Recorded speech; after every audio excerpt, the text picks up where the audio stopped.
Radha Kund is the most special and holiest place for all Vaishnava devotees.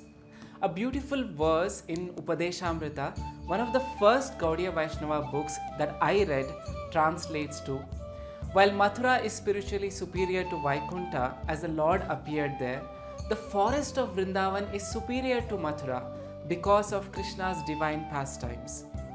Superior to Vrindavan is Govardhan Hill, as it was raised by the Lord's divine hands. And above all, Sri Radha Kund stands supreme, for it is overflooded with the love of the Lord of Gokul, Sri Krishna. While I was doing parikrama of Radha Kund in my recent visit to Vrindavan, I came across a shop that sells various savories prepared from fresh ingredients and with groundnut oil. Although samosas are my favorite, but this time I wanted to try Batata Vada, or we popularly call it as Aloo Bonda. Let's prepare it in Brahma's kitchen.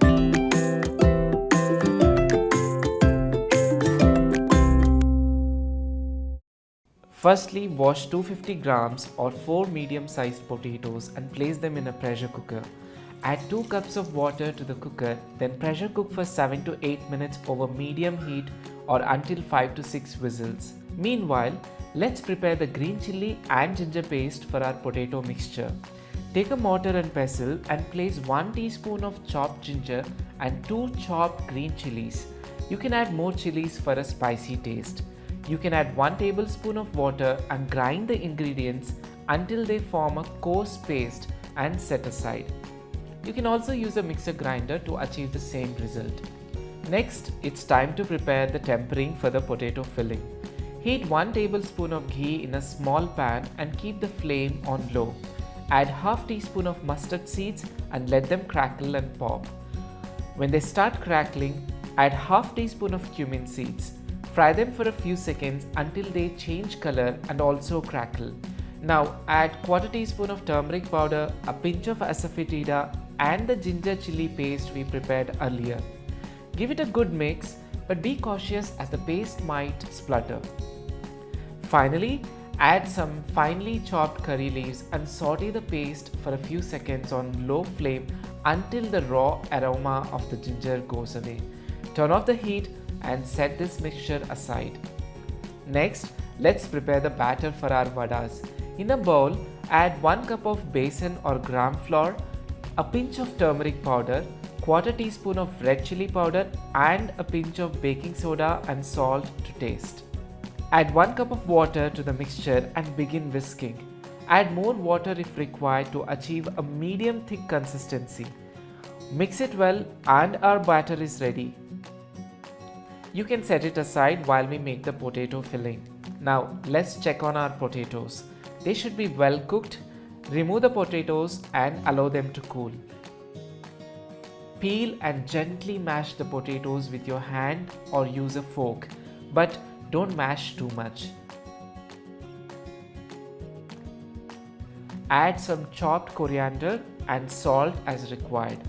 Now add in the flavorful tempering we prepared into the mashed potatoes. Now squeeze half a lemon, add half teaspoon of sugar and give it a thorough mix.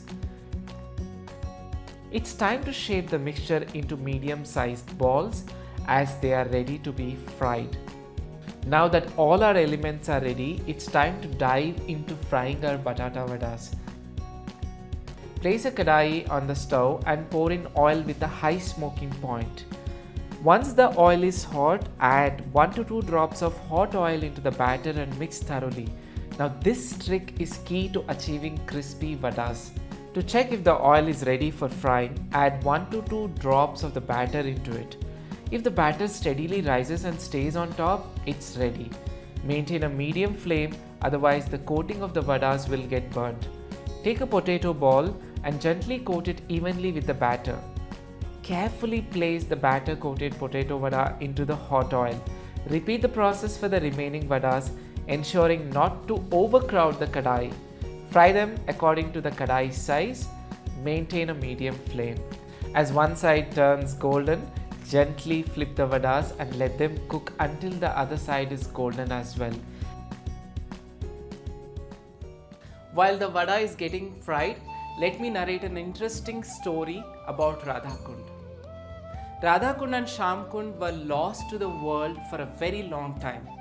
Then in the 15th century, Lord Chaitanya came to Vrindavan on the day of Kartik Purnima and stayed there for 2 months. Lord Chaitanya was searching for Aritagram because, according to the scripture, it is the place where the renowned Radha Kund and Shyam Kund were present. One day, when Lord Chaitanya sat under a tamala tree and started meditating, he saw two bodies of water in a nearby paddy field. Lord Chaitanya, who is the embodiment of Radha and Krishna, could immediately identify them as Radha Kund and Shyama Kund, and very happily took the waters of the kunds and applied tilak on his body using the clay from Radha Kund. And to this day, devotees do parikrama and some take holy dip in these very waters. This will always remain a very special place to me. Continue turning the batata vadas until they achieve a beautiful golden color. Place the fried vadas on kitchen paper towels.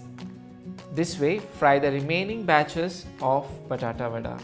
Now that our vadas are ready, let's prepare some accompaniments that go really well with them. First up, let us fry some green chilies. In the same oil, drop 3 to 4 green chilies.